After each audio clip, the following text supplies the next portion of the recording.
Donc on va attaquer une dernière vidéo, dernière petite partie de leçon sur les fractions. Je vais vous expliquer tout ça. Et donc cette fois-ci, on va attaquer la division de fractions. La dernière fois, on a vu l'inverse d'une fraction.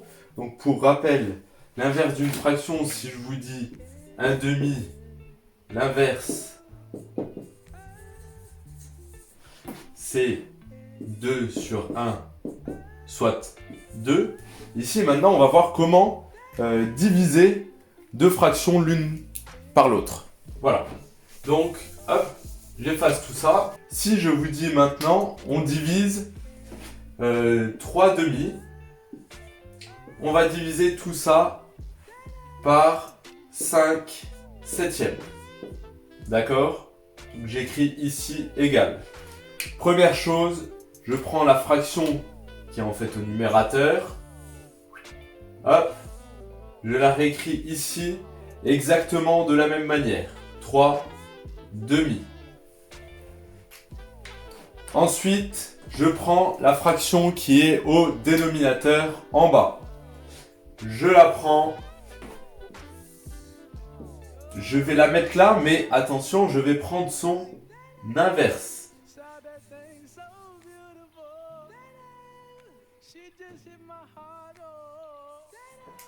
Donc ici, j'écris multiplié par, pas 5/7, mais 7/5. Et ensuite, c'est comme d'habitude, multiplication classique de fractions. Donc ici, je vais obtenir 3 fois 7 divisé par 2 fois 5. Donc là, maintenant, on commence à avoir l'habitude. On l'a travaillé depuis le début de ce chapitre. Donc 3 fois 7 sur 2 fois 5, 3 fois 7, 21, divisé par 2 fois 5, 10. Donc ici, diviser une fraction par une autre revient à multiplier la première fraction par l'inverse de la deuxième. Et du coup, ensuite, une multiplication, ça c'est assez simple, vous savez faire.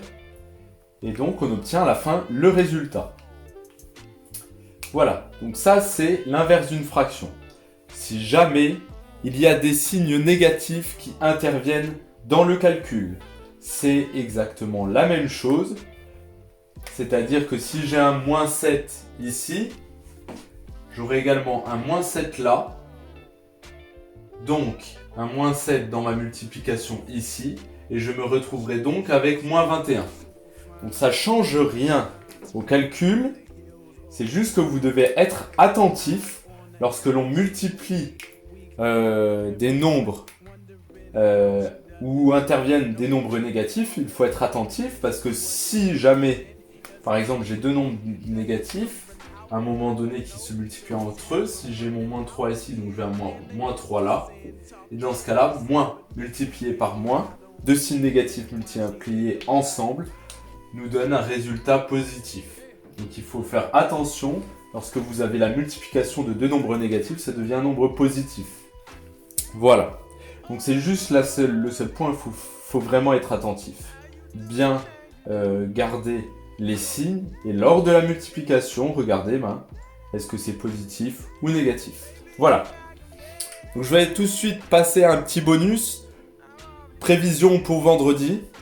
Une petite expérience que je vous explique juste après. Voilà, donc une petite expérience à réaliser à la maison pour la leçon de vendredi, pour la petite activité géométrique qu'on va faire vendredi. Voilà. Allez, à tout de suite!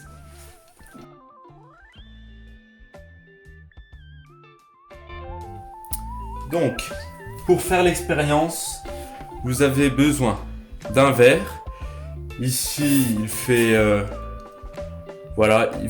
un peu plus de 4 cm de haut à l'intérieur. Ok. Donc, un petit verre. Et si vous n'avez pas de petit verre, vous prenez un gros verre. Mais dans ce cas-là, vous ne le remplirez pas beaucoup. Voilà. Donc, ce que vous faites, on a besoin de ça. Du sel. Ici, je l'ai mis dans un verre pour le contenir.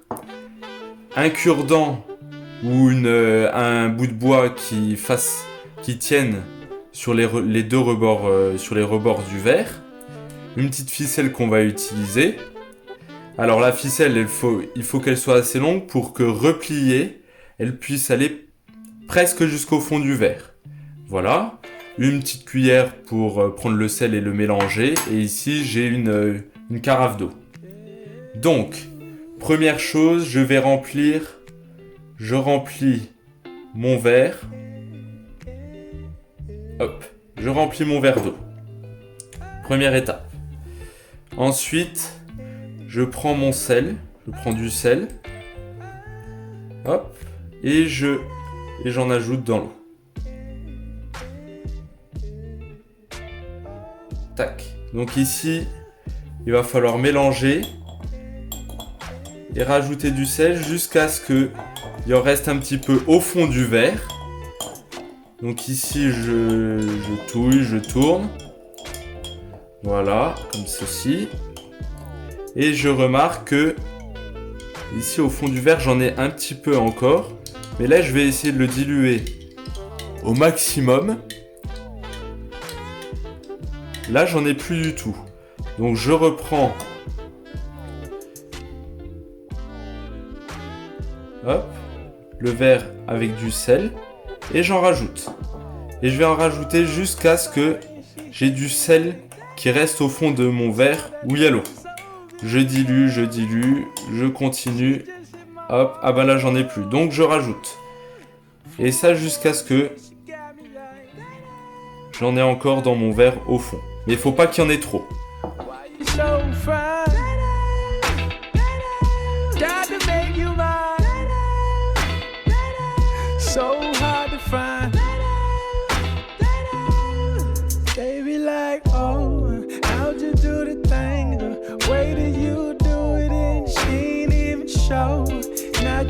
She be walking around so confident, so heaven sent. I think she was meant to knock them daylight. Like, girl, you so fine. Voilà. Donc là, je suis arrivé, on dit qu'on est arrivé à l'état de saturation, puisque en fait l'eau ne peut plus accepter de sel, et donc le sel retombe de lui-même au fond, et ne se dilue plus dans l'eau. Donc là, vous voyez, là, j'obtiens du sel sur ma cuillère parce qu'il n'arrive plus à se diluer. Voilà. Donc là, ça, c'est la première étape. Donc là, ici, on a notre verre avec de l'eau salée. Maintenant, il va falloir fixer la ficelle au cure-dent. Donc vous faites, hop, un petit nœud classique. Tac, que vous serrez bien, hop, vous le glissez d'un côté du cure-dent. Et là, il va falloir faire une petite anse de façon à ce que ça trempe dans le sel, hop, que ça trempe dans tout le verre, et que ça ne touche pas le fond. Donc là, moi, je vais faire comme ceci. Hop, je reviens, tac.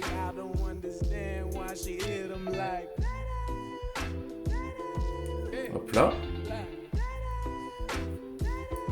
Et je serre bien. Bien serrer les deux bouts. Et si vous avez envie, enfin même il le faut, vous coupez, hop, le trou. Tac, et vous faites la même chose de l'autre côté. Tac, ça, on vire. Et donc là, vous mettez... Hop, vous pouvez pincer le bout pour que ça se rapproche et que ça soit un peu pointu. Hop, vous voyez, ici, moi, je ne toucherai pas le fond. Donc, j'écarte un petit peu. Hop, et je trempe dans mon verre. Et si jamais je vois... Alors, ça a tendance à remonter, c'est normal. Ici, hop, vous voyez, mon fil remonte. Donc, vous pouvez juste le resserrer. Il ne faut pas que ça touche les bords du verre. Vous verrez, au départ, ça remonte parce que le fil n'est pas imbibé d'eau et que en plus, c'est de l'eau salée, donc ça a tendance à flotter. Donc vous inquiétez pas, c'est pas grave. Au bout d'une demi-journée, vous le remettez au centre, vous verrez, et ça marche très bien. Donc je vais vous mettre quelques photos de ce que ça donne au bout de 6 heures, 12 heures, etc. J'ai pris des photos petit à petit et puis vendredi, vous découvrirez, j'ai fait quelques petites photos au microscope et ça rend pas mal. Et après ça, vous faites l'expérience là chez vous. Et après ça, on fera une construction géométrique en rapport avec ce qui se passe naturellement pour la cristallisation du sel ici, mais aussi pour le phénomène naturel qui se produit lorsque se produit de la neige, etc. Donc on va bien s'amuser. Voilà, donc je vous mets quelques images.